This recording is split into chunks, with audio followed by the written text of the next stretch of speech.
Hi, my name is Lee Carradine. I go to Lee Summit West, and I worked with Dr. Andrew Luckwoody's lab, and my poster is about adipocyte hypertrophy and inflammation. For context, during obesity, adipose tissue expands in two ways. The first one is cell proliferation, or hyperplasia, which is the amount of cells in each sample. The next one is cell expansion, or hypertrophy, which is the enlargement of the cell itself.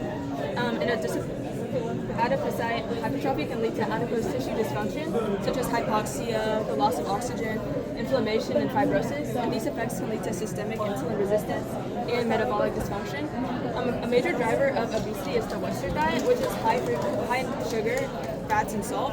However, in most preclinical models that use this Western diet, they don't ever include the salt portion. And so our basic research question is, what is the metabolic outcome of feeding mice a high sugar, high fat, and a high salt diet compared to just the high sugar, high fat diet alone?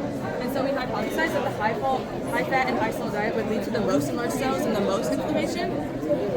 And to test this, we used gonadal white adipose tissue, or GWAT, and inguinal white adipose tissue, or IWAT, and we extracted these from male mice who were fed the different diets for 16 weeks. And the diets consisted of the standardized chow, which is our control. It's like the low-fat diet, and then we used the high sugar, high fat diet, and the high sugar, high fat, and high salt diet. So then we took the tissue and we fixed it and we stained it with H&E. And then we took the tissue and we scanned it with the Zeiss imager.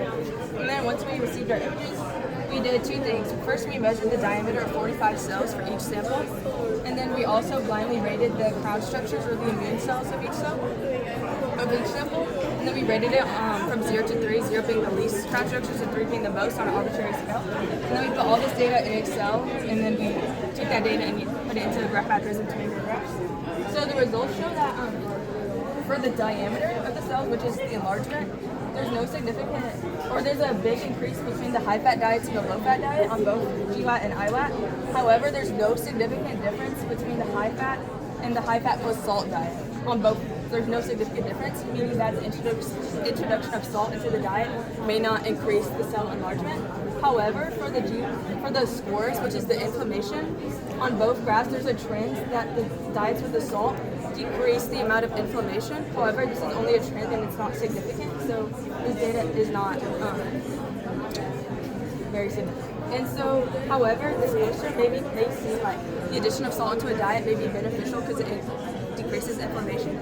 However, for the weight of each sample, the diet with the salt decreased the IWAT, which is your inguinal fat, which is hip fat, and that's a natural phenomenon fat that's around your hips, and it's in a better place than gonadal fat, which is your visceral fat, and it can cover organs, and it can be very negative. And so the diet with the salt increased the bad fat, and it decreased the good fat. And so to conclude, the introduction of a salt into an already high-fat diet, it may not significantly impact the enlargement of the adipocytes. However, while the enlargement is very similar between the two high-fat diets, there's a trend that the diets with the salt have lower inflammation, and we think that this is because of the salt maybe almost protecting the cell from the inflammation. However, once again, the diets with the salt were still not beneficial per se, because they decrease the good fat and increase the good fat, or the bad fat. And so in the future, we want to measure, rather than hypertrophy, we want to measure hyperplasia. So how the inclusion of salt into a diet affects the number of cells in each sample. And then we also want to measure how the addition of salt into a diet can change the adipocytes genetically and the effects of it on systemic metabolism. And we didn't finish it, but we have some of the results here.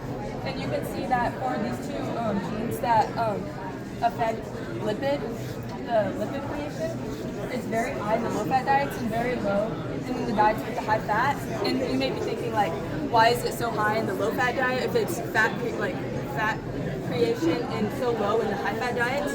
It's because that the low-fat diets, or in the high-fat diets, the body doesn't need to create any more fat because they already get it all from their diet. Thank you. Any questions? I have a question.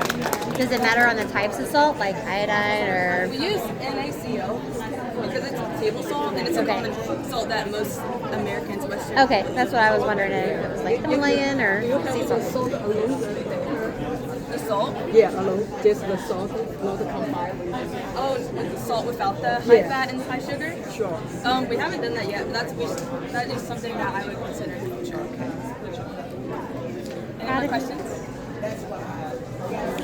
So proud of you. Thank you. Okay, thanks, guys. It's my baby.